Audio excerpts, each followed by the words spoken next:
ኢየሱስ ክርስቶስ ጸጋና ሰላም በያላችሁበት ለሁላችሁ ይሁን። መልእክቱ ይሰማል አይደል? በደንብ የሚሰማ ከሆነ ይሰማል እያላችሁ አስተያየት መስጫው ላይ ልጽፉልኝ ትችላላችሁ።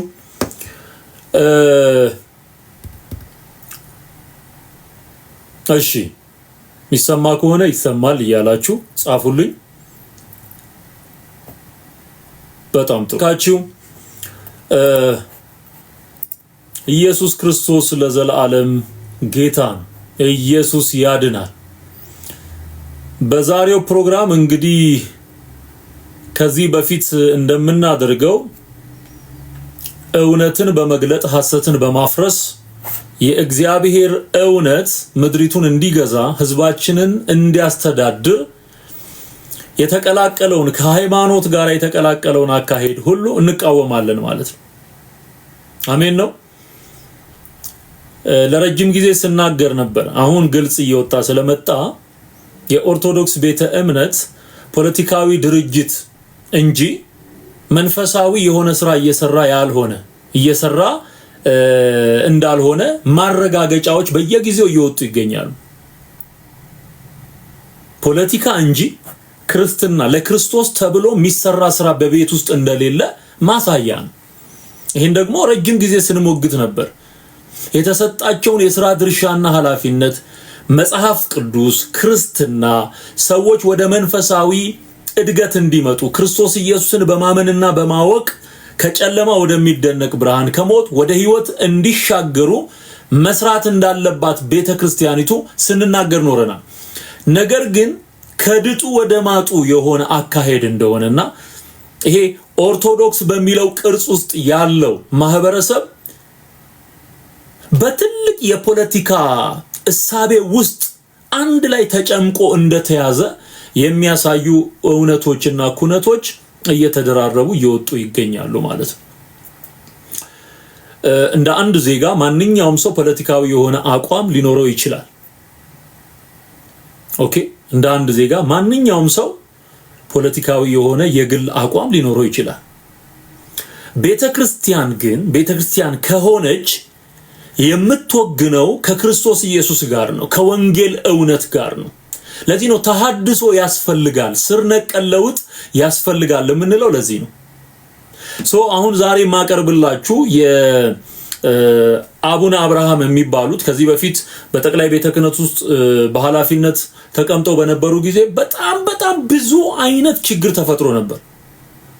አሁንም ደግሞ እንደዚሁ እሳት የሚጭር በነደደው እሳት ላይ ሌላ ቤንዚል የሚያርከፈክፍ ነገር ሲናገሩ ሰምቻለሁ። ይሄ ለሀገር አይጠቅምም፣ ለሰላም አይጠቅምም፣ ለህዝብ አንድነት አይጠቅምም፣ የባሰ ነው የሚያባብሰው ማለት ነው።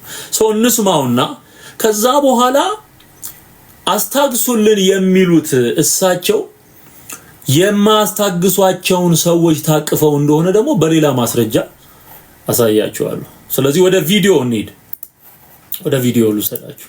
እና ክብር ህዝባዊ በዓላት ህዝብን ከህዝብ የሚያገናኝ ሰላምን ፍቅርን የምናውጅበትን አብረን እንብላ፣ አብረን እንጠጣ፣ እንተዛዘን፣ ሰላም ይኑረን፣ ጎረቤት ከጎረቤቱ፣ መንደር ከመንደሩ፣ ሀገር ከሀገሩ፣ ቤተሰብ ከቤተሰቡ፣ ባል ከሚስቱ፣ ሚስት ከባሉ፣ ልጆች ከወላጆቻቸው፣ ወላጆች ከልጆቻቸው ጋራ በሰላም እንኖር ብላ ቤተክርስቲያን በምታውጅበት ጊዜ በዓሉ እንዲደበዝዝ፣ መልኩ እንዲቀየር፣ ሐሳቡ እንዲለወጥ፣ ከአደባባይ በዓልነት ወደ ቤት እንዲመለስ በክፉ ሴራና ምቀኝነት እሲግቡ የማይባሉ ሕፃናት ገና ተወልደው ያላደጉ ሳይቀሩ ራሳቸውን ከመካሪ ከአስተማሪ ገና ያለዩ አስተማሪዎቹ ነው የስድብ መለማመጃ አድርገዋት ቤተ ክርስቲያኒቱን ስም ሲሰጧት እናያለን። የድፍረት ደግሞ በእመቤታችን ላይ ይሄ እየበዛ ሂዷል። አለማወቅ፣ አለመረዳት። ይሄ እንግዲህ መስቀል በዓል ላይ ነው። መስቀል በዓል ላይ ስትሰሙት ስለ ሰላም ነው የሚመስለው፣ ስትሰሙት ስለ አንድነት ነው የሚመስለው። ግን ውስጡ ምንድነው ያለው? ሁከት ነው፣ ማጋጋል ነው፣ ቤንዚል ነው። ቤንዚል ማርከፍከፍ ነው።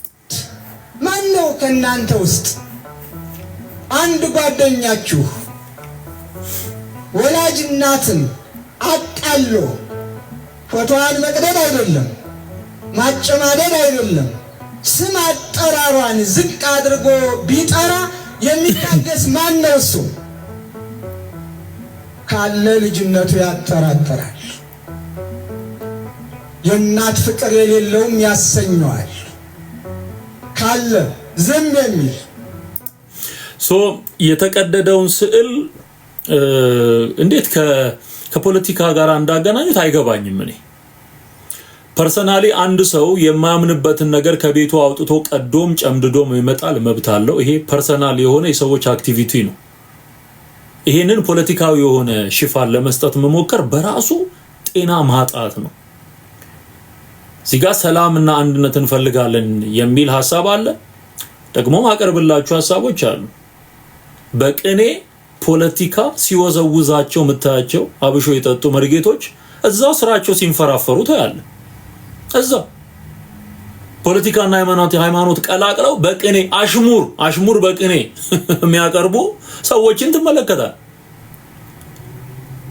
የትኛው ቦታ ምን እየተሰራ እንዳለ እኮ ሰው እኮ ይታዘባል እኮ ያያል እኮ።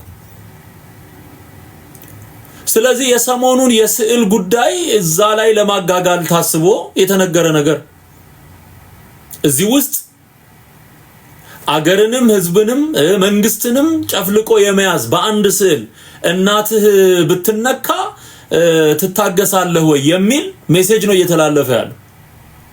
እንዴ የእናት ፎቶና የማርያም ስዕል አድኖ ምን ግንኙነት አለ? የእናት ፍቅርና የማርያም ስዕል አድኖ ተብሎ የሚሸጥ የሚቸበቸብ ስዕል ምን ዝምድና አለው? ምን ዝምድና አለው? ይሄው የእናንተ ልጆች እየወጡ አይደለም እንዴ ይህ የማርያም ስዕል ትክክለኛ ስዕል አይደለም እያሉ ነው ያሉት። ትላንትና ያቀረብኩትን ትምህርት ተመልከቱ። እዚህም ላይ ለማስታወስ በኋላ ላይ አሰማችኋለሁ። የተቀደደውና የተጨማደደው ሌላ ስዕል የኦርቶዶክስ እንዳልሆነ ትክክለኛ የማርያም ስዕል ሶስት ርክርክ እዚህ ላይ አንገቷ ላይ አለ። ብርሌ የሚመስል አንገት ያላት ናት ተብሎ አይኗ ፈጠጥ ያለ ተስላ እሱ ነው የማርያም ትክክለኛ ስዕል እያሉ ነው እንግዲህ እናንተ ያስተማራችኋቸው መድረክ ሰጣችሁ የሚያስተምሩ ልጆቻችሁ እንደሱ ነው እየነገሩ ነው ያሉት። ምን እያሉ የማርያም ትክክለኛ ስዕል ያ ነው እያሉ ሌሎቹ ሊቃውንት እያላችሁ የምትጠሯቸው 4 አይናና 6 አይና የምትሏቸው እነሱም ወጥተው ምን ሰግደው ለማርያም ስዕል አይደለም ለባለቤቱ ነው። ስለዚህ ይሄ እንደው ለሲምቦል የተቀመጠ እንጂ ስግደቱም ሆነ አክብሮቱም ሆነ የሚቀርበው የማርያም ስዕል ከሆነ ለማርያም ነው እንጂ ይሄ ለስዕሉ አይደለም እያሉ ነው።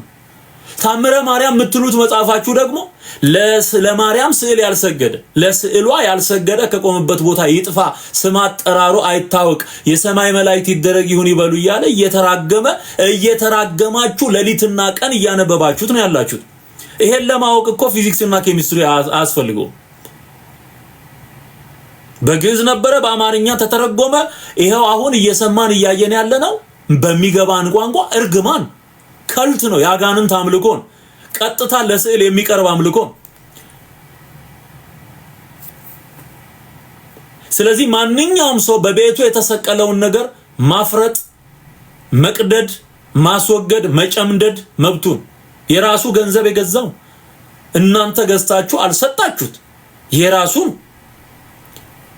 አዲስ አበባ ምናምን ይገርማል ገና እዛው ብብት ውስጥ በሰሜኑ የኢትዮጵያ ክፍል ትግራይም ይሁን አማራ ክልልም ላይ ይሁን እግዚአብሔር ወጣቱን ትውልዱን እያነቃው ነው። በእግዚአብሔር ቃል እየነቃ ነው። ገና እዛው የሚቀድ ይነሳል። በህይወት እያላችሁ ታዩታላችሁ። እዛው የሚቀድ ይነሳል። እንቀጥል። ለዚህም ነው ኦርቶዶክሳውያንም እናታችን ስትነካ ዝም የማይሉት። እኔና እኔን መሳዮች ለማስታመም ለማስተማር ትዕግስትን ለማዘውተር ቀስ በቀስ ብለን በህግ እንሂድ ስንል ወጣቱ ደግሞ ትዕግስቱ ያልቅና ለምን ይላል። አሁን ይሄንን ንግግር ሰማችሁ አይደል? እኔን የሚመስሉ በህግና በትግስት እንሂድ ብለን ዝግ ስንል ወጣቱ ደግሞ አስችለውም ቱግ ይላል። ምን ማለት ነው? ምን ማለት ነው? አሁን እኮ እነዚህ ሰው ቤት ድረስ ሰተት ብለው የሚገቡ ስዕል አጨማደደች ብለው ሰው ቤት ድረስ የገቡ የታሰሩ አሉ። እነዚህን ወጣቶች ሆይ የሚላቸው እንዲህ አይነቱ ሜሴጅ ጠብ ቀስቃሽ፣ ጦርነት ቀስቃሽ፣ የሰው ቤት ሄዶ ለምን ስዕል ቀደድክ፣ ለምን ስዕል ቀደድሽ፣ እንዲህ አይነት ጋጠወጥነት፣ እንዲህ አይነት ተራ የሆነ ባህሪ የፍርድ ቤት እንኳን ማዘዣ ሳይ ፍርድ ቤት እንኳን ዝም ብሎ የሰው ቤት አይፈትሽ፣ ህግ እንኳን ተጽፎለት ሂዱ አድርጉ ከማለት የተለየ አይደለም። ወጣቱ አልቻለም። የእናቱ ስዕል ሲነካ ይሄ ምንድነው? አገር መበጥበጥ፣ አገር መበጥበጥ፣ ትርምስ ማስነሳት ማለት ይሄ ነው። በነገራችን ላይ ትርምስ ይሄ መስቀል አድርጎ አንገቱ ላይ ስዕል ተቀደደ ብሎ ሰው ቤት ድረስ እንደሄድ የሚያደርገው የነዚህ ሰዎች ጠብ ቀስቃሽ ንግግር ነው። ይሄ ነው ሊታረም የሚገባው። ይሄ ነው እንደውም ገደብ ሊበጅለት የሚገባው። እንዲህ አይነቱ ጠብ ቀስቃሽ ንግግር ነው። ህዝብ በተሰበሰበበት እንዲህ አይነት ወጣቱን ትክክል ነህ እንዲህ አድርግ እያሉ እነሱ እኮ የሉም እኮ። ያኔስ ቢሆን ጥቁር ሲያስለብሱ እነሱ አሉ እንዴ? አሉ? የሉም እኮ የሉ። ህዝቡ እኮ አወቀ። ነጋዴ መሆኑን ህዝቡ አወቀ። ጸጉሩን ሲላጭ ጥቁር ሲለብስ የነበረው በሙሉ አሁን ገባው። ቀስቅሶ ዞር እንደሚል እሱ እንደማይኖር እሱ እንደማይሰለፍ ማገዶ እንደሚያደርገው ገብቶታል ህዝቡ። እንዲህ ነው የሚያደርጉት፣ እንዲህ ነው የሚሰሩት፣ እንዲህ ነው የሚሰሩት።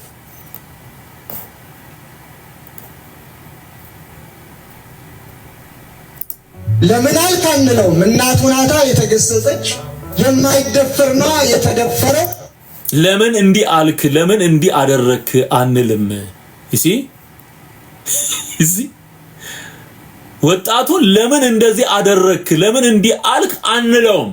እናቱ ናት የተነካችው። የትኛው እናቱ? የትኛው? የተቀደደው የማርያም ስዕልማ የማርያም አይደለም እኮ ተባለ እኮ። ይኸው የእናንተ መምህራን እኮ ተናገሩ። የተቀደደው እኮ አይደል የማርያም አይደለም ተባለ። እናት ነው እንዴ? ወረቀት እናት ነው እንዴ? ወረቀት ይወልዳል እንዴ? ጨርቅ ይወልዳል እንዴ? የኢየሱስን እናት ከሆነ የኢየሱስ እናት ጨርቅና ወረቀት አይደለች። ፎቶውም እሷን አይወክልም፣ ስዕሉም እሷን አይወክልም። እንኳን እናንተ ማርያም ራሱ አታውቀውም፣ ባለቤቷ ራሱ አታውቀውም፣ የምትሸከሙት አታውቀው። ጣዖት አምልኮ ነው። ስለዚህ ለምን እንደዚህ አደረክ አንለውም። ምኑን? ወጣቱን አይኸው። ይሄ ነው አሁን ከሃይማኖት አባት የሚጠበቅ ንግግር ነው። ይሄ ሰላም ያመጣሉ፣ ይሄ አንድነት ያመጣሉ። ቢችሉ አገር ማስታረቅ ያለባቸው ሰዎች በየቦታው የወንድማማች ጦርነት ደም እያፋሰሰ ምድሪቱ በኮልድ ብለድ እየጨቀየች ያለችበት ሁኔታ እነሱ ማስቆም ያለባቸው ነገር በየስፍራው የሚፈነዳ የጦርነት አዋጅ እያለ እሱን እንደማስቆም በእንቅርት ላይ ጆሮ ደግፍ እንደሚባለው ሌላ ጠብቀስቃሽ ነገር ነው የሚሰሩት። ሌላ ጠብቀስቃሽ። ይሄ አሳፍርም።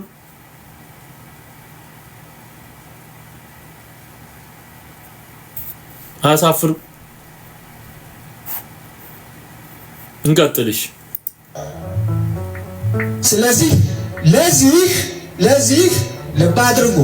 በተለይ መልእክቴ ለሁሉም እገሌ ወገሌ ሳንል ይልቁንም ለሃይማኖት ሰዎች፣ ለሃይማኖት መሪዎች በልዩ ልዩ መንገድ ይችን ቤተ ክርስቲያን የሚያቃልሉ አማኞቻችሁን ለእናታችን ለቅድስት ቤተ ክርስቲያን ስም የሚሰጡ አማኞቻችሁን እኛ ቅዱስ ጳውሎስ እንደነገረን በቅዱስ መጽሐፍ የተሰቀለውን ክርስቶስን እየሰበክን እኛ የምናምነውን ከመወለዳችሁ በፊት የምናመልከውን ኢትዮጵያውያን ያመለኩትን ኢየሱስ ክርስቶስን በማቃለል ሌላ ስም የሚሰጡትን አማኞቻችሁን አዲስ አማኞች ሆነው ብቅ ብቅ ያሉትን ፓስተሮቻችሁንም ጭምር አስታግሱልን። በቃ በሉልን፣ በቃ በሉልን። በጋራ ሀገር በጋራ እንኖር። እሺ፣ አንደኛ ይሄ የሚያሳየው ምንድነው? የሚነገረው የወንጌል አገልግሎትና በየሚዲያው የሚተላለፈው እንደዚሁም ደግሞ በየመንገዱ ላይ የሚሰጠው ትምህርት ይሄ ምን ያህል ሰው ጋራ ተጽዕኖ እየፈጠረ እንዳለና ብዙዎች ወደ ጌታ ዘወር እያሉ እንዳሉ የሚያረጋግጥ በጎ ጎኑ እሱ። ምክንያቱም አጠገባቸው ያሉ ሰዎች ናቸው እየተዉ እየሄዱ ያሉት። የኢየሱስ ፍቅር ከእናትም ከአባትም ከሃይማኖትም በላይ ነው፣ ከአገርም በላይ ነው። በነገራችን ላይ የኢየሱስ ፍቅር ከምንም ነገር ጋር አይነጻጸርም። በቃ እየተወ የሄደ ብዙ ወጣት ለክርስቶስ እጁን አንስቶ ተማርኳል። ይሄ ደስ ሊያሰኘን ይገባ። ይሄ ደግሞ እነሱን ምን ያረጋቸዋል? ይረብሻቸዋል። የሃይማኖቱ ቁጥር እየቀነሰ ሲመጣና ሰዎች እያመኑ ወደ ጌታ መንግስት ሲጨመሩ ደስ አይሰኙ። ከፖለቲካው ጎን ለጎን እዚህ ጋር ደግሞ እየጎደለ ያለ ነገር ያያሉ። እሱ ደስ አያሰኛቸው። ግን ወደደም ጠላም ወንጌል ይሰበካል። እውነት እነሱ የተሰቀለውን ክርስቶስን ነው ወይ የሚሰብኩት? ለመስቀልከ ንሰግድ ኦ ሊቅነ እያሉ ኢየሱስን መስበክ ነው ወይ ይሄ?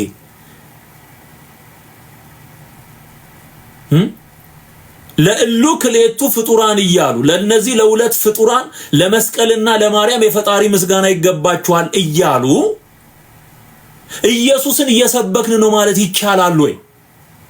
ከልት የሆነውን ያጋንንት ትምህርት የሆነውን ይሄ ስተት ነው እንደ እግዚአብሔር ቃል እንዲህ አይባልም ሲባል ይሄን እንደማስተካከልና እንደማደስ እሱኑ ተሸክሞ ታምረ ማርያምን የሚያክል የክደት መጽሐፍ ይዞ ለስዕሏ ያልሰገደ ከቆመበት ቦታ ይጥፋ፣ ስም አጠራሩ አይታወቅ፣ የሰማይ መላእክት ይደረግ ይሁን ይበሉ እያለ እየተራገመ ይሄንን ይዞ ኢየሱስን ነው ምን ሰብከው ይባላል?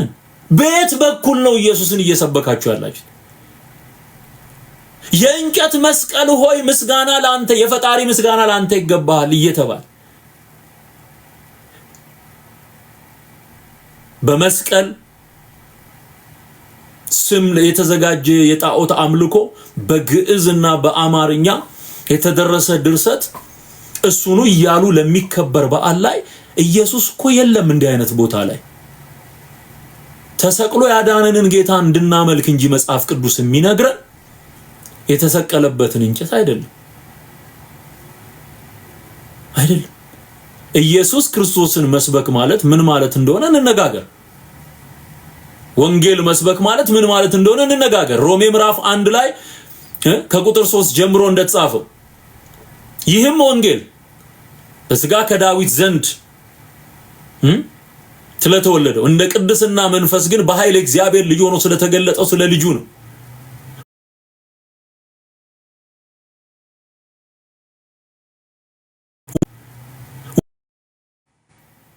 ስለ ጻድቃና ስለ ሰማዕታት አምልኮ መናገር አይደለም፣ ስለ ኢየሱስ ነው ወንጌል።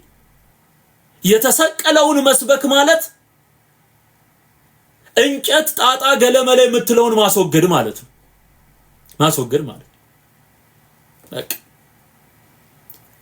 ስለዚህ የእንጨት አምልኮ የክርስቶስ ኢየሱስ ስብከት ሊባል አይችልም። አትቀላቅሉት። ውሸት ነው ይሄ፣ ውሸት ነው። ይሄው በማስረጃና በመረጃ እርቃኑን እያስቀረ ነው አይደለም። ጥንቆላ ሳይተው ኢየሱስን ሰብካለሁ የሚባል ነገር የለም። ሟርት ሳይተው ቱላዳንን ሳይተው መስተፋቅር መስተዋድድ እየተደገመ መስተጻርር እየተደገመ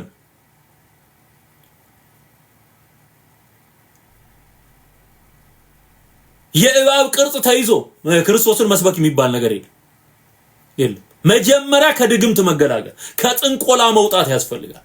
ከመተት መውጣት ያስፈልጋል። በግና ዶሮ ከመቅበር መውጣት ያስፈልጋል። ኢየሱስን ለመስበክ ከጨለማው መገላገል፣ ከኃጢአት ዓለም ተፍቶ መውጣት ያስፈልጋል። ድጋሚ ላለመመለስ እሱ ነው ኢየሱስን መስበክ። ከዛ በኋላ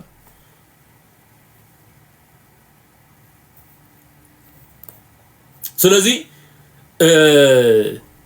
አስታክሱልን የሚሉት ወንጌል የሚሰብኩትን አሁን በየመንገዱ የሚጮሃሉ፣ በየሚዲያው የሚጮሃሉ፣ ኢየሱስ ክርስቶስ ነው የሚያድነው ሌላው አያድንም እያሉ ግልጹን እንቅጩን የሚናገሩ በነፍሳቸው ተወራርዶ የሚያገለግሉ በጣም ብዙ ወጣቶች እየመጡ ነው ያሉት። ክብር ለእግዚአብሔር ይሁን። ህዝብ ሰብስቦ አስታክሱልን በማለት የሚቆም ወንጌል የለም።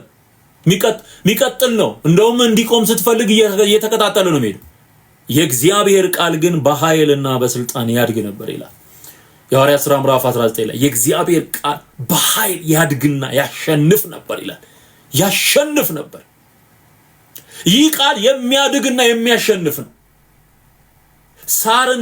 ሳር ላይ ድንጋይ ሲቀመጥ ለረጅም ጊዜ ድንጋዩ ያረፈበት ቦታ ቢጫ ሆኖ ሳሩ ተበልቶ አልቆ ሌላ ነፍሳት ማፍራት ይጀምራል። ከስር ድንጋዩ ስታነሱት ሌላ ቦታ የለመለመ ነው፣ እዛ ቦታ ግን የጠወለገ ነው፣ ቢጫ ሆኗል፣ ነፍሳት አፍርቷል፣ ትላትል አፍርቷል። ክደት እንደዚህ ነው። የህዝብ ጫንቃ ላይ የተጫነ የክደት ድንጋይ የህዝብ አእምሮ የሚያበላሽ የምድሪቱን በረከት የሚበላ ሚላጭ የሚያጠወልግ ነው የሚሆን። ይሄንን የክህደት አሰራር ነው ከምድሪቱ ላይ እየገፈፍን እየጣልን ያለ ነው። ይሄ ሊቆም አይችል፣ በምንም ታምር በሰላማዊ ሰልፍ ሊቆም አይችልም። እንዴ ምን ሆነና የምድሪቱን በረከት የበላ ያጨደ ምን ሆነና? ይሄው ክህደት አይደለምን? በቀይና በጥቁር የተደገመው አይደለምን? የስንት ጠንቋይ ጥንቆላ አይደል በየተራራው ላይ የሚጠነቆለው? በአራቱ የኢትዮጵያ ማዕዘን የሚደግም ደብተራ ሊቅ እየተባለ የሚጠራው እሱ አይደለም? መጀመሪያ ይሄንን አስተካክሎ ኢየሱስ ክርስቶስን መስበክ፣ ከዛ በኋላ በአመጽ አይሰበክም። የኔ ጌታ ትክክለኛውን የወንጌል እውነት መናገር የሚያስፈልግበት ዘመን ላይ ነው ያለነው። ለዚህ ነው ተሐድሶ እየተባለ የሚጮህ።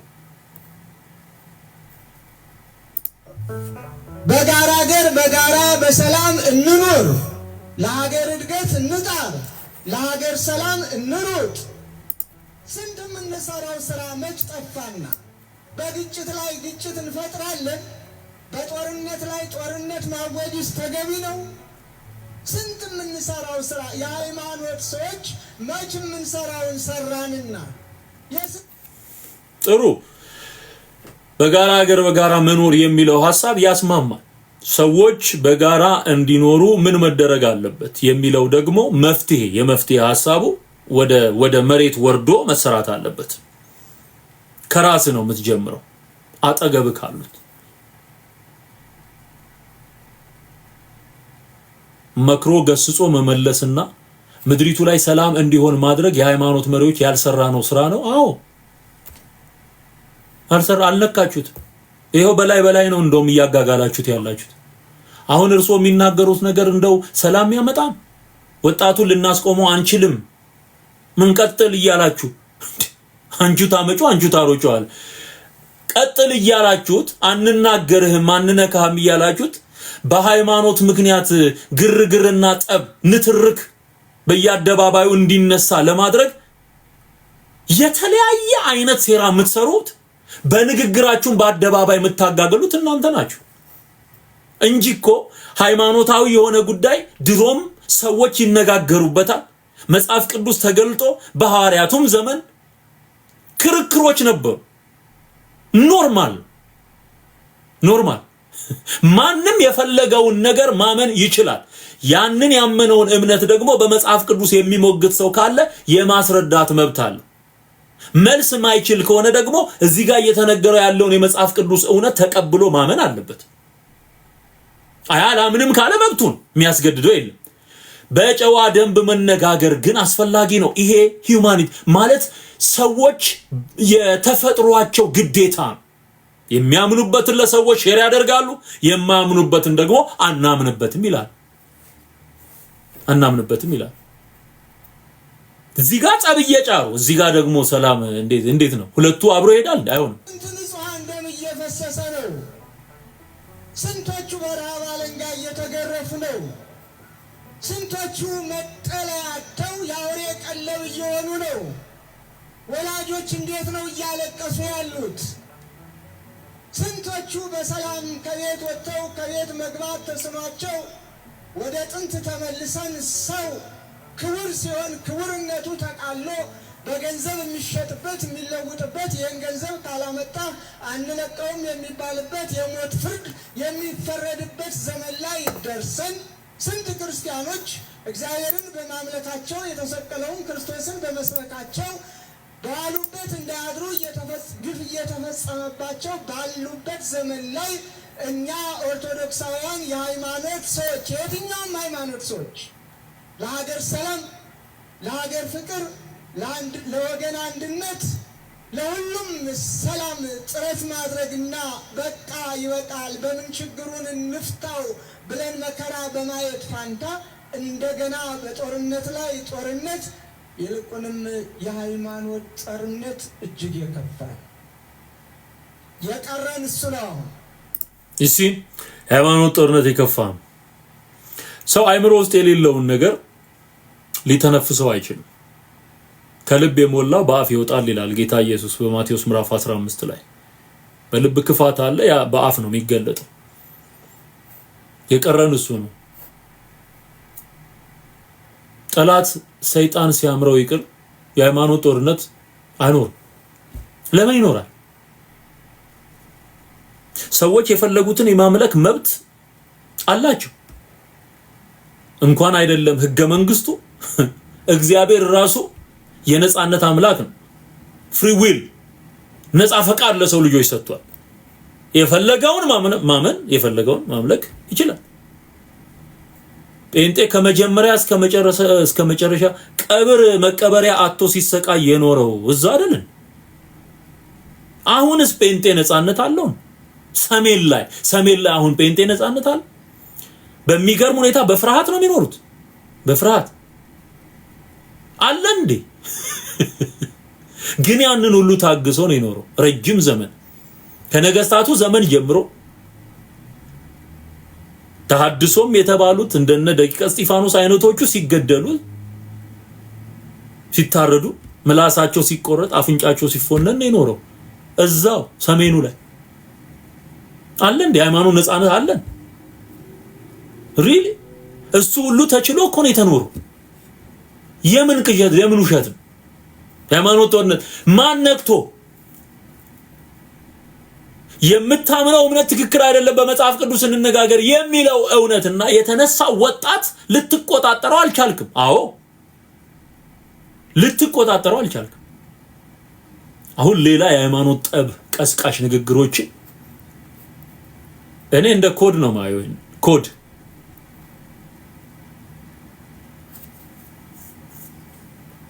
እንደውም እንዲህ አይነት ንግግሮችን ነው መንግስት ትኩረት ሊሰጣቸው የሚገባው።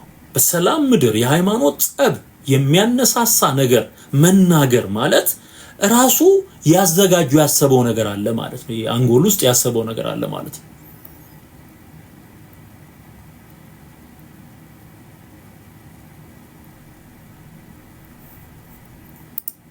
ሌላውን አይተነዋል፣ የጎጡን አይተነዋል፣ የመንደሩን አይተነዋል። የተሻለ ነገር ማምጣት አለብን እየተባለ የሚደረገውንም እያየነው ነው፣ አይተነዋል። የቀረን የሃይማኖቱ ነው። በደንባራ በቅሎ ቃጭል ተጨምሮ በእንዲህ አይነት ላይ ደግሞ ሃይማኖትን መሳሪያ አድርጎ መቅረቡ በጣም አደገኛ ስለሆነ የሃይማኖት መሪዎች የትኛውም ሁላችንም በስርዓት በህግ በመከባበር ያንዱን ሃይማኖት አንዱ ሳይነካ ቀኖናውን ስርዓቱን ዶግማውን የሚያምንበትን ጠንቅቆ ለአማኞቹ ብቻ በማስተማር በነፃ ምድራችን በጋራ ሀገራችን በጋራ ልንኖር ይገባናል። ከዛም በላይ እኮ ካልንማ እኛ ኦርቶዶክሳውያን እኮ መቼም ዘመን አረጀና የኢትዮጵያ ቤተክርስቲያን ውለታዋ ተረሳ እንጂ ይሄ ነው እንዴ የኢትዮጵያ ቤተክርስቲያን ውለታ መልሱ? ምን ተዋጋች? እጅ ዘርግታ ሁሉንም አማኝ በተቀበለች። ደግሜ ደጋግሜ ይኸውላችሁ አሁን የጎጡን አይተናል፣ የምኑን አይተናል። አሁን የቀረን የሃይማኖት ነው። አሁን እዚህ ጋር የምትመለከተው የተሰበከው አሁን ኢየሱስ ክርስቶስ ነው የተሰበከ ያለው አይደል? መቼም ኢየሱስ ስለ ኃጢአትህ ሞቶልሃል ተሰቅሎልሃል ብሎ አይናገሩም። የሚናገሩት ነገር በሙሉ ፖለቲክስ ነው። ወደ ሌላ የጦርነት አቅጣጫ ሰውን የሚወስድ ሃይማኖታዊ ነገሮችን ሃይማኖታዊ ወደ ማድረግ ጦርነት፣ ደም መፋሰስ እንደዚህ አፍጦ ኢትዮጵያ ላይ ባለበት ሁኔታ ደግሞ ሌላ ሽፋን የሃይማኖት ቅርጽ ሰጥቶ የባሰ ማጋጋል እንዲህ ነው እየሰሩ እየተናገሩ ያሉት ማለት ነው። ይሄ ነው እንደውም የባሰ ከድጡ ወደ ማጡ ምድሪቱን የሚወስደው እንደዚህ አይነት አደገኛ አነጋገሮች ናቸው። ጠብ ቀስቃሽ ንግግሮች ናቸው። እነዚህ ሁላችንም ድርሻ ኦኬ። አሁን እስቲ እንግዲህ ሌሎች በዓላቶችም ላይ እንደዚሁ ምን ሲባል እንደነበረ እስቲ እዛው እሳቸው ያሉበት አካባቢ በቅኔ የቀረበ አንድ አደገኛ ፖለቲካ አሰማችኋለሁ። በቅኔ እየተውረገረገ እና እንስማው እስቲ።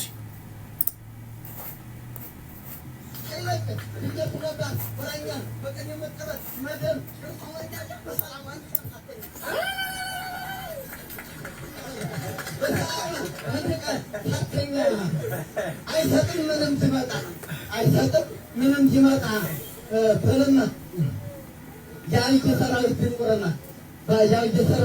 ድንቁርና ከጦር መሪው ጋር ንስጥሮስ ግብዳ በማኝ መኪና ተጭኖ እጁን የቀየዘ አደረካ በርካለው ካልሞ ይጠራዋል ምሽጉን ስንፈት ይጠራዋል እንጂ መክሮ በስንፈት በተንፈት ስሚንቶ የተለስኖ ወደ ጠርኔታ ሽብር በዳም ሰጥኖ ወደ አግማማኩን ከማንጎ በሽተኛዋን ምድረ አማራ ራንት በላት ዶክተር የምድረ ሸዋ አርበኛ የምድረ ጎጃም አርበኛ የምድረ ጎንደር አርበኛ ካለባት አብይ አህመድ የወረ መደሪያ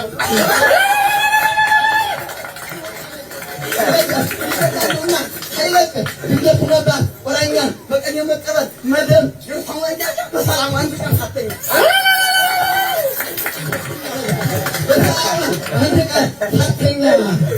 አይሰጥም ምንም ሲመጣ በልና ያንተ ሰራዊት ድንቁርና።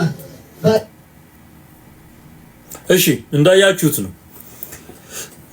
አሁን ይሄ የአዶ ከብሬ መንፈስ የሚጠጡትም ነገር አለ። እንደዚህ የሚያደርግ ባይዘው መንፈስ አለ ውስጡ። በትክክል መንፈሳዊ ሰው ያዋል። ኦኬ መንፈሳዊ የሆነ ሰው የሚገባው ነገር አለ። ከሱን ጀምር ብዬ ነው። ሌላው ቅኔ እንግዲህ በኦርቶዶክስ ቤተ እምነት ውስጥ ቅኔ የቆጠረ ሰው የሚቀኘው እና የሚያቀርበው አቀራረብ ነው። ይሄ ቅኔው መንፈሳዊ መልእክት ማስተላለፊያ ነው ተብሎ ነው የሚታመነው። መንፈሳዊ ነገር ማስተላለፊያ አሁን ይሄ ለእግዚአብሔር የሚቀርብ ነው። እንግዲህ ያው ጨርቅ ለብሶ የቆመ እንትን አለ። አይ ቲንክ ደመራው ነው የሚመስለኝ። አይ ዶንት ኖ። እና የሚያስተላልፈው መልእክት በሙሉ እርግማን፣ ስድብ፣ እብሪት እንዲህ አይነት ነገር ነው የሚተላለፈው። ይሄንን ሳያስታግሱ በሃይማኖት ቤት ውስጥ ማለት ነው በሃይማኖት ቤት ውስጥ እንዲህ አይነት ነገር እየተሰራ በግልጽ እያዩኮ ነው ሌላ የሃይማኖት ጠብ ለመጫር አሁን አቡነ አብርሃም ወጥቶ የሚናገር ፌር ነው ዝም ብለ ስታስበው ይሄ ሳቸው የሚመሩት እንትን አገረ ስብከት እዚህ ውስጥ ሆኖ እንደዚህ አይነት ነገር እየተሰራ ምንም ይሉት ነገር የለም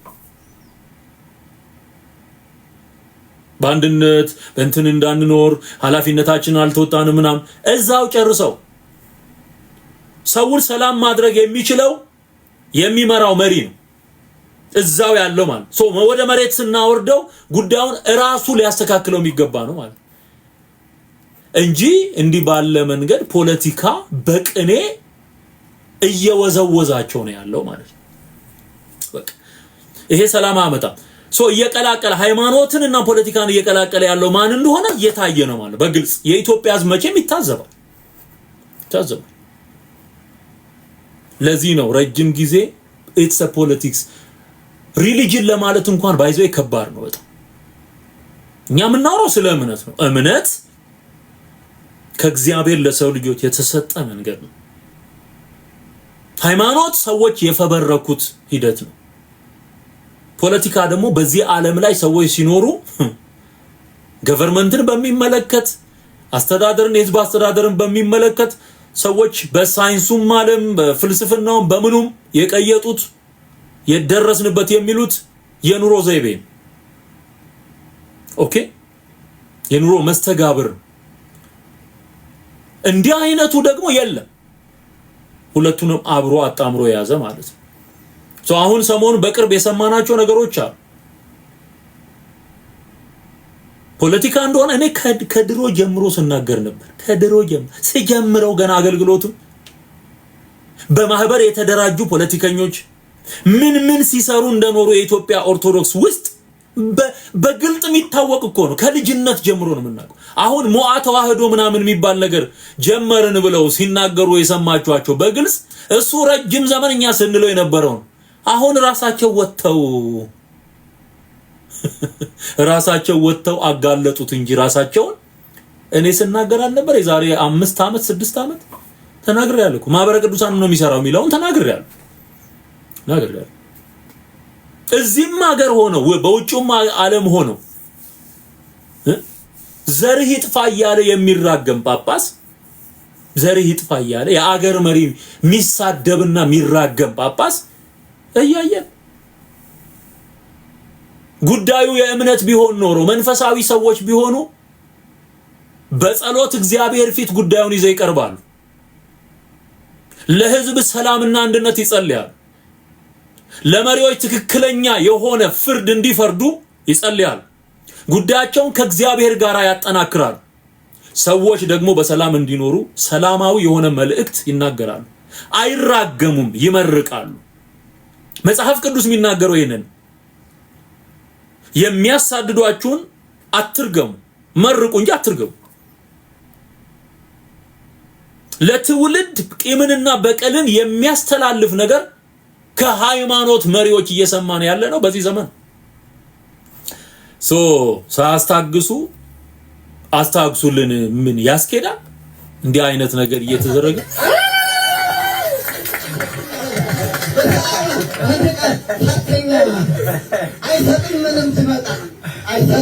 ምንም ትመጣ ፈለና ያንተ ሰራዊት ትንቆረና ባጃጅ ሰራዊት ትንቆረና እሺ ይሄኛው አንዱ ነው ሌላውን ደግሞ ላምጣላችሁ እንደዚሁ በመስቀል በዓል አሁን እንግዲህ የመስቀል በዓል ተብሎ በክልል ከተሞችም በዋና በአዲስ አበባ በመስቀል አደባባይ ነበር ፕሮግራም ነበር አይደል የተከለከለ ነገር አለ የለ ፕሮግራሙ በሰላም ተከናውኗል እሺ ይሄንን ግን ተመልከቱ እዛው አሁንም እዚሁ አካባቢ አመሩበት ደበቁት እና አንድ በደርግ የነበረ ሊቀ ጳጳስ ምን ብሎ አስተማረ መስቀል አደባባይን ደርግ ከለከለው እንዳይከበርበት እንዳሁን እንዳልይ መንግስት ማለት ነው የእመቤታችን ስዕል አድኖ ይዞ ወደ መስቀል መምጣት አይቻልም ሰንደቅ ዓላማ የአባቶቻችን የነጻነት ተምሳሌት ምልክት የሆነውን ሰንደቅ ዓላማ ይዞ መምጣት አይቻልም ብሎ ከልክለዋል። የኛ አባቶች ሳይቀሩና አቡነ ሳዊሮስ ማለት ነው እና አቡነ አሪዮስ ብንላቸው ይቀላል ማለት ነው በዚህ ዘመን ማለት ነው። ይህን ከልክለዋል እና ምን አለ ያ የደርግ ዘመን ሊቀ ጳጳስ እሌኒን ጥሯት መስቀሉን ደርግ ቀብሮታልና ሁለተኛ ታውጣው አለ። አሁንም የተቀበረውን መስቀል እላችኋለሁ ፋኖን በሉ ፋኖን ጥሩትና መጥቷል ተጠርቷል። እንግዲህ አይደል አማረብንም አላማረብንም ወጥተናል። ፋኖ መጥቷልና በሉ መስቀሉን ለ60 ዓመት ኢህአዲግ ደርግ ብልጽግና ቀብሮታልና ያውጣው። እንግዲህ ልብ ያለው ካለ ያውጣው። የተቀበረ መስቀል ማለት እውነት ተቀብሯል ማለት ነው። ፍቅር ተቀብሯል፣ ሰላም ተቀብሯል። ቤተ ክርስቲያን ስንዱ የሆነችው እመቤት ተቀብራለች ማለት ነው። እና እግዚአብሔር ይህን ሁሉ አድርገን የመስቀል ጠላቶችን ድል አድርገን እንደ ታላቁ ቆስጠንጠኔዎስ ራዕየ ዮሐንስ 12 የመስቀል ምልክት አድርገው ጠላት ዳቢሎስን ድል እንዳደረጉ ታላቁ ቆስጠንጠኔዎስን ታላቁ የሚባለውን በዓለም በክፋት ተመሩበት። እሺ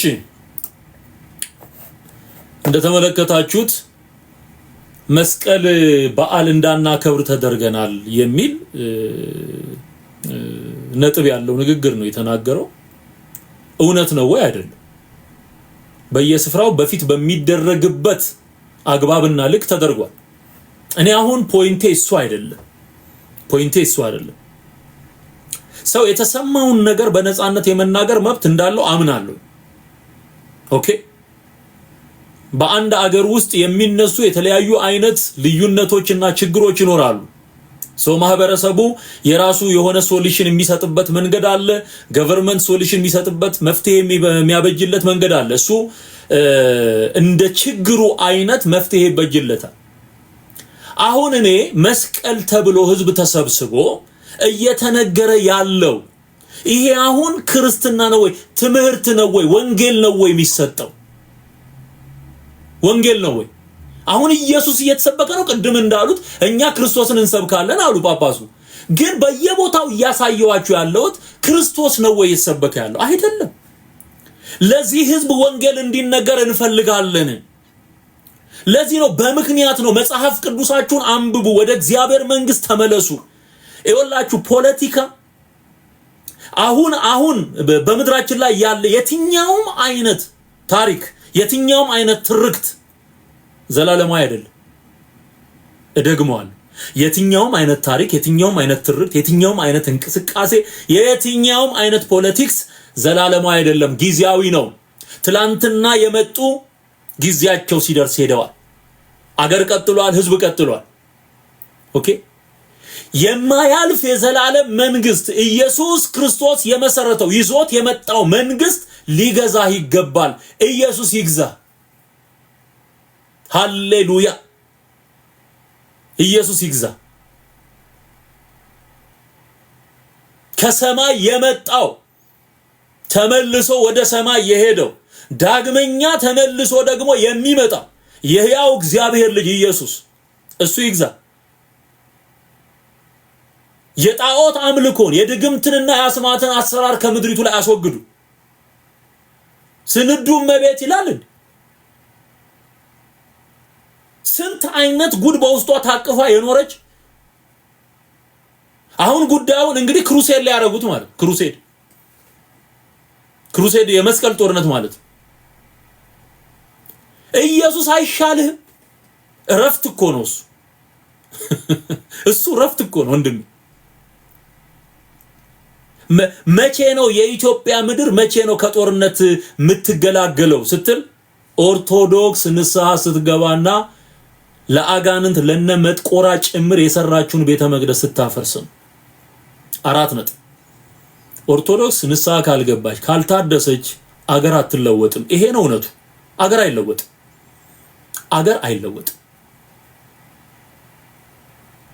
ተቀላቅሏል ነገሩ ተቀላቅሏል። እንዲህ ደግሞ አይሆን። የእግዚአብሔር መንግስት ይግዛ።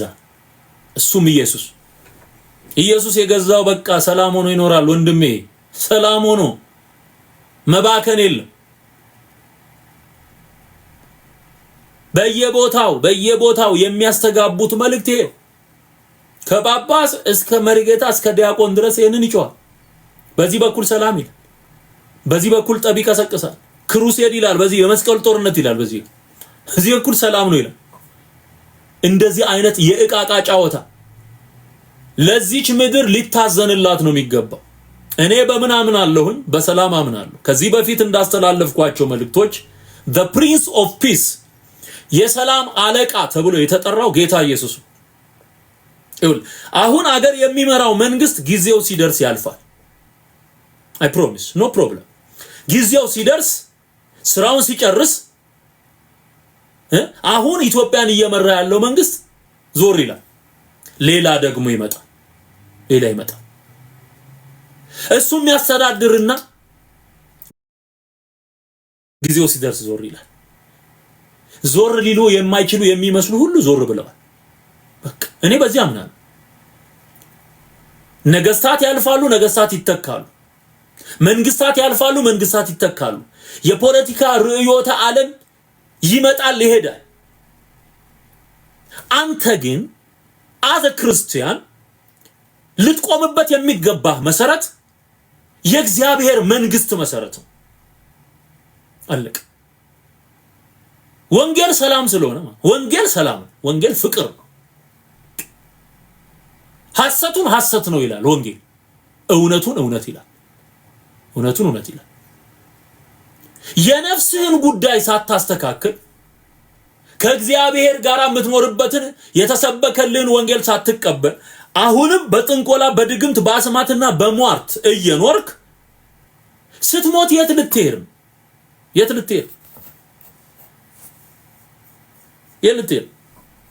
እሺ እዚህ ጥይት መከላከያ ብለው ይሰሩላል ድግምት። ከዛ በኋላ ሞት በጥይት አትከለክል። የሆነ ጊዜ ላይ ታልፋል፣ ትሞታል። ስትሞት የት ልትገባ ነው? የነፍስህን ጥያቄ መልስ። መጀመሪያ የነፍስህን ጥያቄ መልስ። ተመልከቱ፣ አሁን የሚያስተምሯቸውን ትምህርት ስሙ። መርቆሪዎስ ከጥይት ያድናል፣ ተክለ ሃይማኖት ከጥይት ያድናል እያሉ የሚያስተምሯቸው እነ ገብሬ ስሙ። ይሄንን ቆይ ጎረቤት ካላችሁ መርቆሪዎስ ልብ ስጠው በሉ ይመልስላችኋል። አውሬ ሚስት ብትኖራችሁ እውነቴን ነው ጸልዩላት፣ ሰው አርጋት በሉ። አውሬ ባል ያላችሁ፣ አውሬ ልጅ ያላችሁ፣ አውሬ ዘመድ ያላችሁ፣ አውሬ የቢሮ አለቃ ያላችሁ ካላችሁ ልብ ስጠው በሉ። አውሬ ይመልሳል። መርቆሪዎስ ማምላክን እንደ አውሬ ሰይፍ ይዞ እየሮጠ የመጣው መርቆሪዎስ ብትሉት አውሬነቱ ይለቀዋል። አሁን እዚህ ውስጥ ያላችሁት ሁሉ አውሬነታችሁን ያስለቅቅላችሁ፣ የኔንም ያስለቅቅልኝ እንዳለ ይኖራል። እሱ ሳይጠፋም ሞልቶ ይሆናል። በዚህ ቅዱስ መርቆሪዎስ ሰው ያርገን። እዚያ በኋላ አደገ፣ ተወለደ። መርቆሪዎስ ሰው ያድርገን፣ ይለውጣል፣ ይቀየር። የሞተ ሰውዬ በፈረስ ላይ የሚጋልብ ጦረኛ ነበር እኮ መርቆሪዎስ ማለት። በጥቁር ፈረስ ስንት የጨፈጨፈ እየመጣ ሰው ያደርገናል ይላል። እንዲህ ነው የሚያስተምሯቸው። እሺ አረ መርቆሪዎስ ከኖህ ቤት የሆኑ አውሬዎች መጥተዋል አለ፣ አምጧቸው። እኔ ሳልሰማ አለ ንጉሱ አቅም እንዳለው ሰው አላይ ቅዱስ መርቆሪዎስ አባት እዟቸው ሄደ።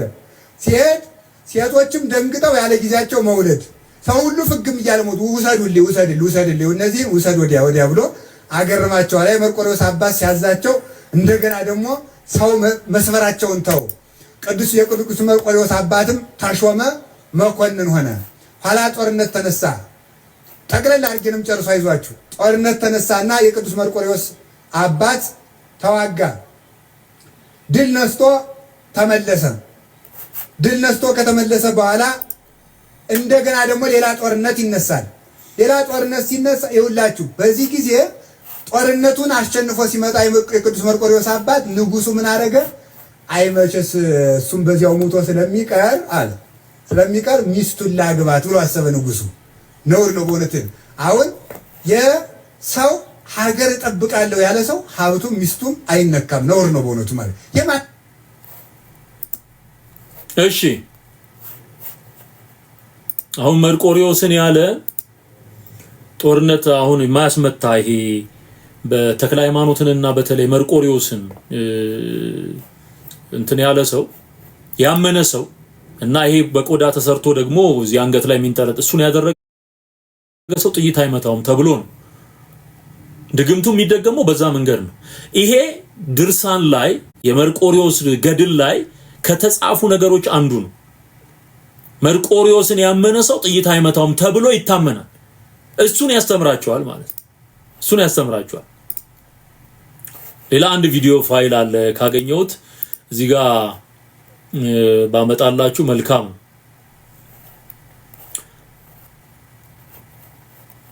ኦኬ መርቆሪዎስንና ተክለ ሃይማኖትን በዚህ ዘመን ያመነ ሰው በዚህ በጦርነት ዘመን ነው የሚለው እንደው በዚህ በጦርነት ዘመን እነሱን ያመነ ሰው አይነካም ጥይት አይመታውም። ይኸው ያልቃል፣ ወጣት ያልቃል በእነሱ ምክንያት። እሱ ሄዶ የደሃ ልጅ ይሞታል። የደሃ ልጅ አሳድጋ ለፍታ ትምህርት ተምሮ ሰው ይሆናል ብላ እነሱ ያስፈጁታል ማለት ነው። ያስፈጁታል።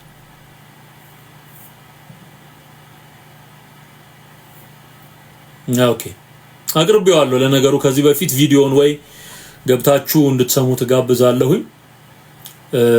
ጥይት የማያስመታው የመርቆሪዎስ ኪዳን በሚል ከዚህ በፊት አቅርቤዋለሁኝ። ገብታችሁ ብትሰሙት ይጠቅማችኋል ብዬ አስባለሁ። ከዚሁ ጋር ተያይዞ ተመልከቱ ይሄንን ቪዲዮ። 3 ሆነው ነው የመጡት። ቄስ መሰረት ወደ ምንጃር ሸንኮራ በምንሄድበት ሰዓት 3 ሆነው ነው የመጡት፣ ቄስ መሰረትንም ጨምሮ ማለት ነው። መጥቶ ድንጋይ ላይ ተቀምጠን አወራን። በምናወራበት ሰዓት መርፌ ሰጥቶን ለእያንዳንዳችን አንዳንድ መርፌ ሰጥቶን ያ መርፌ እችኛዋን ጣታችንን እንድንወጋ ተደረገ።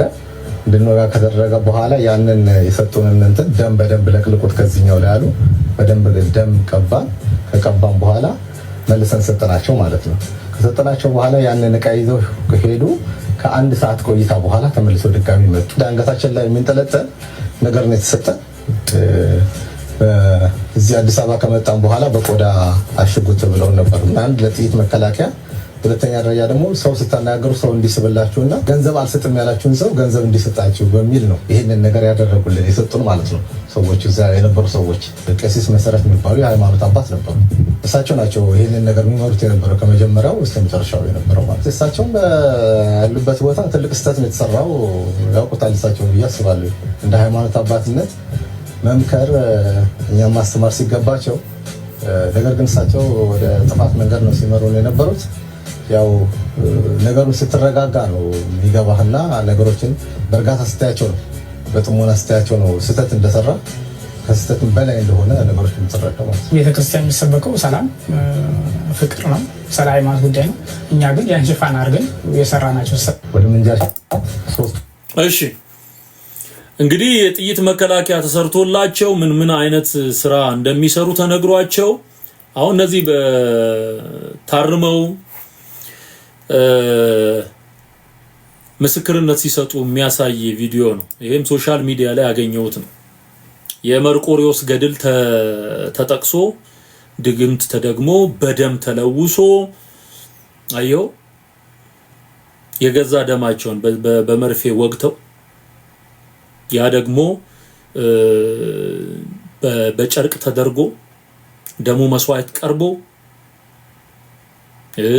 የሚደረጉ ሌሎች የጥንቆላ እና የአስማት አሰራሮች አሉ። እነዛ ተደርገው ጥይት አይመታም ተብሎ እና አሁን ገብሬ እንደሚናገረው አባ ገብሬ እንደሚናገረው መርቆሪዎስን ያመነ ባለ ጥቁር ፈረሱን ያመነ ጊዮርጊስን ያመነ ተብሎ ተደግሞለት እሳት ውስጥ ይማገዳል ማለት ነው።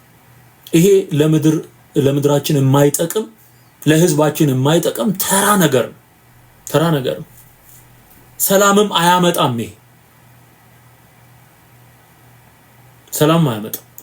ምንድነው የሚያድነውን ጌታ የህይወትህ መድኃኒት በማድረግ ትተርፋለህ እንጂ በታጠከው ማነው በአንገት ላይ ባንጠለጠልከው በቆዳ በተሰራ በድግምትና በአስማት የማታቀው ህቡ ስም ጸጸቀቀቀ የተባለ የተጻፈ የድግም የአጋንንት ስም ተከትቦ እሱ አንገት ላይ ታስሮላ አትድንም። የሚያድን በስጋም በነፍስም የሚያድን ክርስቶስ ነው። ወደ ጌታ ወደ ኢየሱስ እንዲመጣ ይሄ ህዝብ መልእክቴን አቀርባል።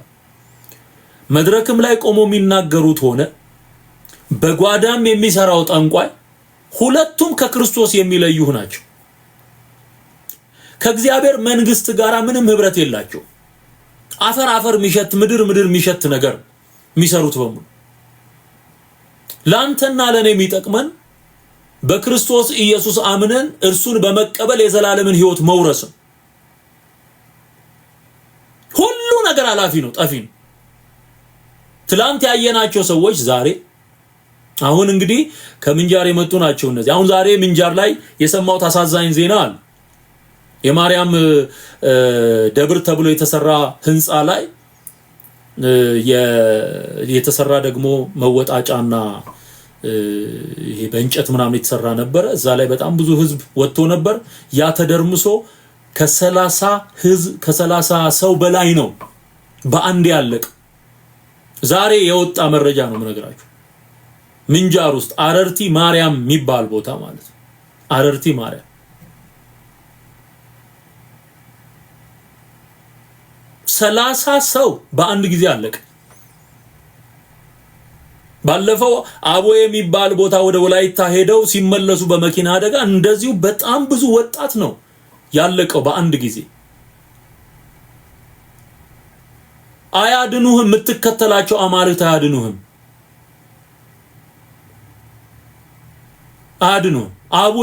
አቡዬ ድረስ ሄደ። ይሄ ሁሉ ህዝብ ለምን ነው የሚያልቀው? ለንግስ ሄደ ማርያም አረርቲ ማርያም ይሄ ሁሉ እዛው ቦታው ላይ 30 ሰው በአንዴ 30 ሰው በአንዴ። በጣም ነው የሚያሳዝን። በዚህ አጋጣሚ ቤተሰብ ለሞተባቸው በሐዘን ላሉ በሐዘን ለተጎዱ ወገኖቼ ልባዊ የሆነ ሐዘኔን እገልጣለሁ። ሰው ንስሐ ገብቶ ነው መሞት ያለበት። እኔም ማምነው እንደዛ ነው። ሰው ንስሐ ገብቶ ጌታን ተቀብሎ ነው መሞት ያለበት። ከሞተ ሁሉም ሰው ይሞታል። ዘላለማዊ ሆኖ እዚህ ምድር ላይ የሚቆይ ምንም ነገር የለም። ምንም ሁሉም ጊዜውን ጠብቆ ይሄዳል። ሁሉ ግን በአማልክት ስም እየተሰዋ ደሙ እየፈሰሰ ያለ ህዝብ ደግሞ ሞር ያስቆጫል ወገኖቼ፣ ያስቆጫል። 30 ሰው በአንድ ጊዜ ዝም ብለህ አስበው። በቃ የደም ግብር የሚሰራ መንፈስ አለ። በአማልክቱ ስም የሚሰራ መንፈስ አለ። ደም ነው በቃ ደም የሚገበርለት መንፈስ። በጦርነትም ስም ደም የሚገበርላቸው መናፍስት አሉ ምድራችን ላይ። ዘንዶ አለ፣ ደም የጠማው ዘንዶ።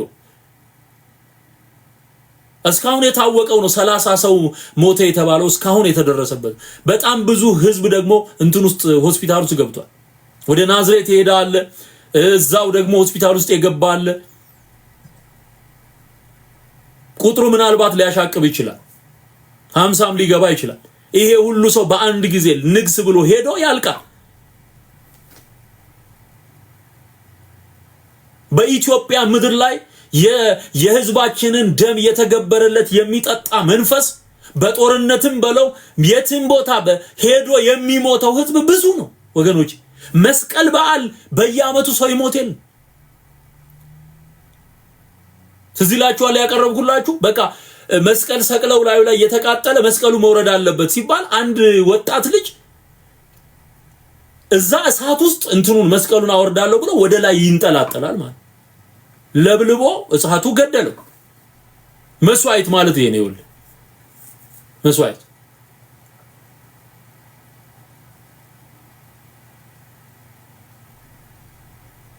አዮ ለማውረድ መስቀሉ ለማውረድ ሲታገል ህፃኑ ተቀጭ፣ ወጣቱ ሞት። ኤሌክትሪክ ይዞት የሞተ አለ። the same thing በመስቀል በዓል እንደዚሁ በየጊዜው የደም ግብር የሚገበርለት ዘንዶ በጌታ በኢየሱስ ክርስቶስ ስም የተወጋ ይሁን። ወንድምን ከወንድም የሚያላትም የሚያጋጭ ሴረኛ መንፈስ በኢየሱስ ክርስቶስ ስም የፈረሰ ይሁን። ስራው ይፍረስ፣ እቅዱና ፕላኑ ይፍረስ። ምድራችንን እግዚአብሔር የሰላም ምድር ያድርግልን፣ የእርቅ ምድር ያድርግልን። እኔ ለምድሬ የምመኝላት፣ እኔ ለህዝብ የምመኘው ሰላም፣ እርቅ፣ አንድነት። ሃሌሉያ! ኢየሱስን አምኖ ሰማይ ቤቱን አስተካክሎ በምድርም ሰላም ሆኖ እንዲኖር። ሃሌሉያ! ከድግምት ተላቁ፣ ከጥንቆላ ተላቁ፣ ነፃ እንዲወጣ። በየቦታው የሚረግፈውን በሃይማኖት ሰበብ የሚረግፈውን ህዝብ ተመልከት። አሁን ባለፈው በርሜል ጊዮርጊስ ተብሎ ጠረፍ ላይ ተሄዱ፣ ሰሜን ጎንደር በጣም በብዙ መቶ የሚቆጠር ህዝብ ነው የረገፈው። በአተት በተቅማጥ እድናለሁ ብሎ እዛው ሄዶ መቃብሩ ሆነ ማለት። የምኞት መቃብር የሚል ቃል አለ መጽሐፍ ቅዱስ ላይ። ጊዮርጊስ ያድነኛል ብሎ በሄደበት በሌላ ህመም ሞተ።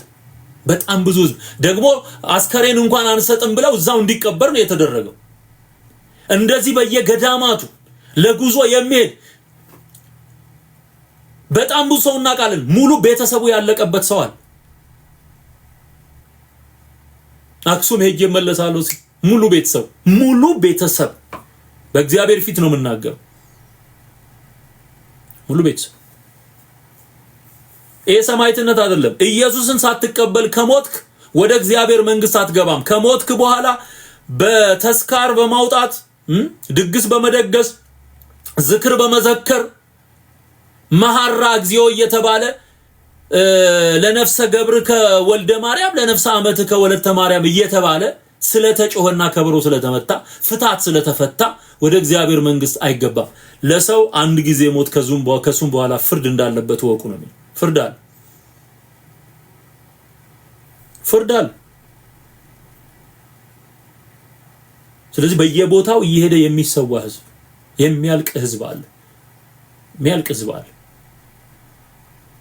በጣም ብዙ ታሪኮችን ማንሳት ይቻላል። ግን ሰው የሚያውቀው ይሄ ህዝብ ንስሐ ሳይገባ ከሆነ የሚሞተው በቃ የእግዚአብሔርን መንግስት እንኳን እንዳይወርስ በጊዜ እንዲቀጭ እያደረገ ያለው አጋንንታዊ የጥልቁ አሰራር ፈዟል። ሰው ፈዟል። ጌታን እንዳያገኝ በሃይማኖት ጨምቀው ይዘውታል። ወንጌል እንዳይሰማ እንዳያነብ ደግሞ ክልከላል። ቄስ ሳይኖር የሚተረጉምልህ ሳይኖር እንዳታነብ ይሉታል። በዛ ላይ ደግሞ ደግመውበታል። አፍዛ ደንግዝ ደግመውበታል። አያነብ ሰው አያነብም። በቃ ተዘግቶ ነው የሚኖረው። ይሄንን ድሪቶ ከዚህ ህዝብ ላይ ማንሳትና ማንከባለል ያስፈልጋል ማለት ነው። ለዛ ነው ምንጮኸው። ፖለቲካውን ለፖለቲከኞቹ ተውላቸው። አንተ ጳጳስ የሆንክበትን ስራ ወንጌል ስበክ። መጀመሪያ አንተ ራስህ ጌታን ተቀበል። በጥቁር ልብስ እግዚአብሔርን ሸውደህ ወደ እግዚአብሔር መንግስት አትገባም። ኖ በልብስ የሚታለል አምላክ የለም። አትድንም። ኢየሱስ ከሌለ አትድንም። ከሌ የሚባለው ጳጳስ መጣ ተብሎ ለአንተ የሚከፈት በር የለም። ሰው ነህ። ሰው ከሆንክ ሰዎችን ሁሉ የሚያድን የእግዚአብሔር ጸጋ ተገልጧል ነው የሚለው። እንደፈለክ ጥንቆላህንና ፖለቲካን ስታቦካ ኖረ ወደ እግዚአብሔር መንግስት የማይታሰብ ነገር ነው። ማይታሰብ ንስሐ ግባ፣ ጌታን ተቀበል። ጳጳስ የተባልክ፣ መነኩሴ የተባልክ፣ ቄስ የተባልክ፣ ደብተራ የተባልክ ይሄንን ምስኪን ህዝብ የምትጫወቱበት በሙሉ ንስሐ ግቡ፣ ጌታን ተቀበሉ። ካለበለዚያ መዳን የለም። እናንተ ዛሬ ትልቅ ስፍራ የሰጣችሁት የትኛውም አይነት ነገር ጊዜው ሲደርስ ይጠፋል። ስለዚህ ስለሞቱት ነፍሳት በጣም እናዝናለን። በጣም እኔ በዚህ ደስ አይለንም። እኔ እግዚአብሔር ምስክሬ ነው። በጣም ነው ያዘንኩት። ውስጤ በጣም ነው የተቆጨው። መሞታቸው ሳያንስ ከእንደገና ደግሞ ወንጌል ሳይሰማና ሳይድን ሰው መሞት የለበትም። መሞት የለበት። ሁሉ ወጣት እየሄደ ልጸድቅ ብሎ የሚረግፈው በየገደሉ ለዚህ ነው በቃ። እና እግዚአብሔር ለቤተሰቦች መጽናናትን ይስጥልን። መጽሐፍ ቅዱስ አጥኑ። ወቅታዊ ከሆነ ጊዜያዊ ከሆነ ፖለቲክስ ውጡ። የዘላለሙ የእግዚአብሔር እውነት ይምራችሁ ይግዛችሁ። ኢየሱስ የሞተው ስላንተ ነው፣ ስላንቺ ነው። መዳን በሌላ በማንም የለም። እንድንበት ዘንድ የሚገባ ለሰው ልጆች የተሰጠ ሌላ ስም ከሰማይ በታች የለም። ከኢየሱስ ውጪ ሌላ የለም። በስሙ የኃጢአት ስርየትና ይቅርታ ተሰብኳል። ይሄንን አምነህ ስትመጣ ትድናለህ። የጥይት መከላከያ ብለው አትታመምም አትከስርም እያሉ የሚሰሩልህ ድግምት ነፍስህንም ስጋህንም ነው የሚያጠፋው ያጠፋው።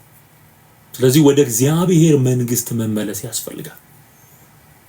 ጠብ ቀስቃሽ ከሆኑ ንግግሮች መከልከል፣ አደብ መግዛት ያስፈልጋል። በትክክል ለሰላም ቋሚ ሆኖ ሐሳብ ሳይቀያየሩ ለሰላም ቋሚ ሆኖ መናገር አስፈላጊ ነው። በሱ አምናል። ሐሳብ ሳይለዋውጡ እዚህ አጠገቡ ያለውን ፕሮብለም ሳይፈታ ግን ሰውየው ውጪ ላይ ሆኖ ቢናገር እንደ አቡነ አብርሃም ምንም ትርጉም የለው፣ ምንም ያመጣው ለውጥ የለው። እዛ አጠገቡ ያሉትን ማረም ነው። አጠገቡ ያሉት በሁሉም ስፍራ ሰላም ብቻ መነገር አለበት።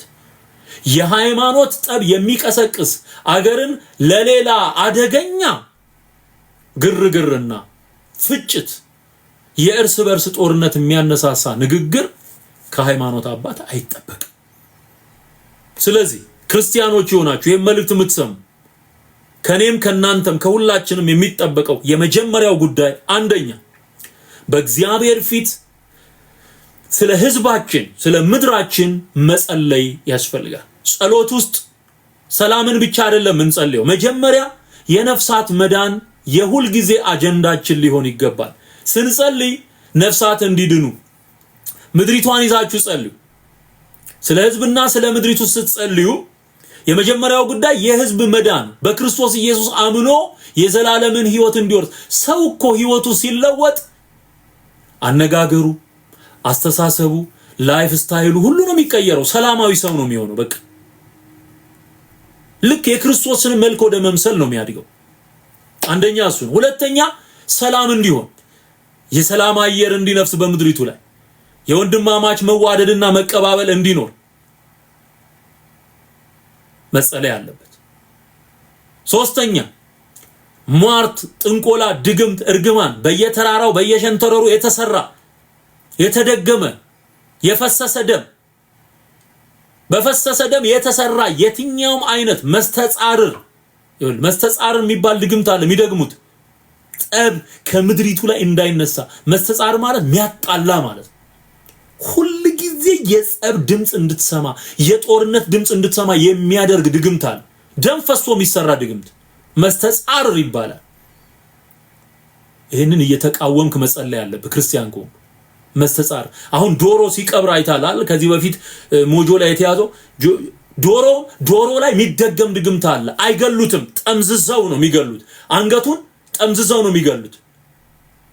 በነገራችን ላይ አያርዱትም። ይሄ መስተጻር የሚባለው ድግምት ሲደገም እንደዛ ጠምዝዘው ከዛ ይቀብሩታል። መስተጻር መስተአብድ ሰዎች በትክክል እንዳስቡ የሚያደርግ የእብደት አስፈራር በእብደት ከእብደት መንፈስና አጋንንት ጋር ሆኖ የሚሰራ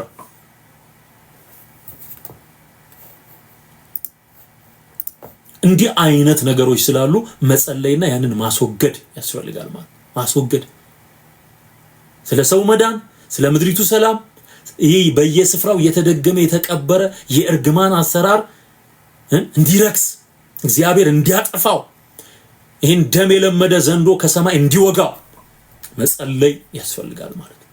መጸለይ ያስፈልጋል። መሪዎች በትክክል የኢትዮጵያን ሕዝብ ማስተዳደርና መምራት እንዲችሉ ስለ መሪዎች መጸለይ መጽሐፍ ቅዱሳዊ ነው። መጸለይ ስለ ሕዝቡ ሰላም ብቻ አይደለም። መሪዎች በተስተካከለ መንገድ ሕዝብ መምራት ሀገር ማስተዳደር እንዲችሉ መጸለይ ያስፈልጋል። መጸለይ የበላይ አለ። ከነሱ በላይ ማን አለ? ጌታ አለ። ኢትዮጵያን አሁን ከሚመራው መንግስት በላይ ማን ያለው? ጌታ አለ፣ ገዢ አለ። ሃሌሉያ! ንጉስ አለ፣ ንጉስ አለ። እሱም ኢየሱስ። ሕፃን ተወልዶልናል፣ ወንድ ልጅ ተሰጥቶናል፣ አለቅነትን በጫንቃው ላይ፣ ስሙም ድንቅ መካር፣ ኃያል አምላክ፣ የዘላለም አባት፣ የሰላም አለቃ ተብሎ ይጠራል። ስለዚህ መጸለይ ያስፈልጋል። ይሄን እናደርጋለን። የረዳን አምላክ ስሙ ይባረክ። ሐሰት በየትኛውም ስፍራና መድረክ ሲነገር እንደ እግዚአብሔር ቃል እናፈርሳለን። የሕዝባችንን ሰላም እግዚአብሔር ይጠብቅልን። እንጸልይና እናበቃለን። አብራችሁ ከኔ ጋር ጸልዩ። ስለ ምድራችን ሰላም አሁን የነገርኳችሁን አራቱንም ጉዳዮች እንጸልይበታለን። አሜን ሃሌሉያ። ቅዱስና እውነተኛው አምላካችንና አባታችን እግዚአብሔር ሆይ እናመሰግንሃለን። አንተ መልካም ነህ። ሃሌሉያ። የሰላም አምላክ፣ የምህረት አምላክ፣ የይቅርታ አምላክ አንተ ነህ። አባት እግዚአብሔር ሆይ ይሄ የሚሰበከው ወንጌል ህዝባችንን ከጨለማ ማውጣት እንዲችል ከመልእክታችን ጋራ ጸጋህን እንድትልክ መንፈስን እንድትገልጥ ነፍሳት እንዲድኑ ከጨለማ ወደሚደነቅ ብርሃን ከሞት ወደ ህይወት እንዲሻገሩ እንጸልያለን። ከከበባቸው ከየትኛውም አይነት የክደት አሰራር እንዲወጡ እንጸልያለን። በኢየሱስ ክርስቶስ ስም የነጻነት አምላክ አንተ ነህና ነጻነት እንድትሰጣቸው እንጸልያለን። ነፍሳት እንዲድኑ በክርስቶስ ኢየሱስ በማመን የዘላለምን ህይወት እንዲወርሱ እንጸልያለን። ሃሌሉያ ሃሌሉያ ሃሌሉያ ሃሌሉያ ሃሌሉያ።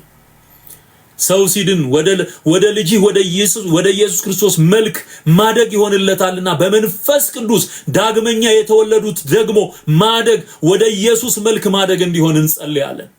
ደግሞ በምድራችን ላይ የሰላምና የምህረት አየር እንዲነፍስ፣ ጦርነት እንዲበቃ፣ ደም መፋሰስ እንዲበቃ፣ ሰላም እንዲሆን እንጸልያለን። በኢየሱስ ክርስቶስ ስም እጅ ጣልቃ እንዲገባ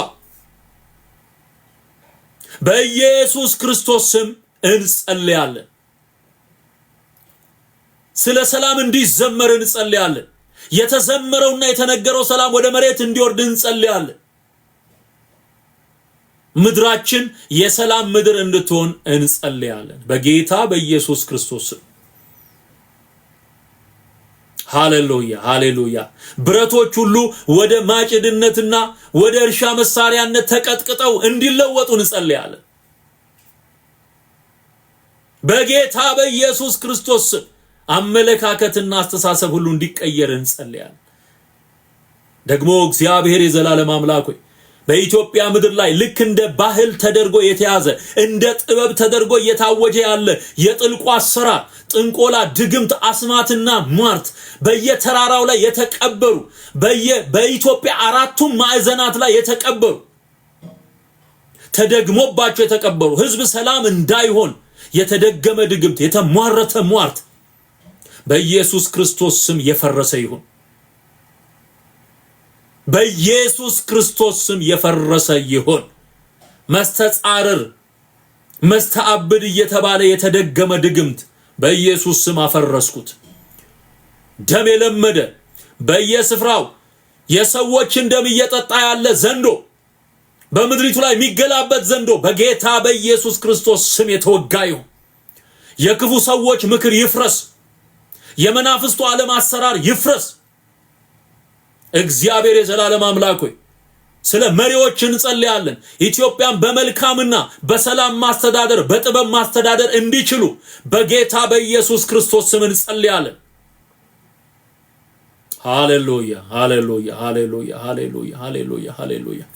ካንተ ዘንድ የሆነ ጥበብ፣ ካንተ ዘንድ የሆነ በጌታ በኢየሱስ ክርስቶስ ስም ምድሪቱን ሰላም ብቻ ሊያደርግ የሚችል ጥበብ ከሰማይ እንዲሰጣቸው እንጸልያለን። መጽሐፍ እንደሚናገር ስለ መሪዎች ጸልዩ ተብሎ እንደተጻፈ በጌታ በኢየሱስ ክርስቶስ ስም በአራቱም የኢትዮጵያ አቅጣጫዎች በስልጣን በወንበር ላይ ያሉ ሰዎች ሁሉ በማስተዋልና በጥበብ አንተን በመፍራት ማስተዳደር እንዲችሉ እንጸልያለን። ሃሌሉያ። የሰላም ንጉሥ አንተ ነህ ጌታ ሆይ። ከነገስታት ሁሉ በላይ ያለህ ንጉስ አንተ ነህ። አንተ የነገስታት ንጉስ ነህ። አንተ የጌታዎች ሁሉ ጌታ፣ ዳግመኛ የምትመጣ የእረኞች አለቃ ተብለህ የተጠራ ጌታ ኢየሱስ በቤተ ክርስቲያን ቢሆን በቤተ መንግስት ቢሆን በተለያዩ የሥራ ዘርፎች ቢሆን በኃላፊነት ላይ የተቀመጡ ሁሉ አንተን በመፍራት እንዲሰሩ እንጸልያለን። ይሄ ስለሚሆን እናመሰግንሃለን። ክብር ለአብ፣ ክብር ለወልድ፣ ክብር ለመንፈስ ቅዱስ አንድ አምላክ ያህዌ ለዓለምና ለዘላለም አሜን። ወዳችኋለሁ። ዘመናችሁ ይባረክ። መልእክቱ ለሌሎች እንዲደርስ ሼር አድርጉ። በሌላ ፕሮግራም ደግሞ ነገ እንገናኛለን።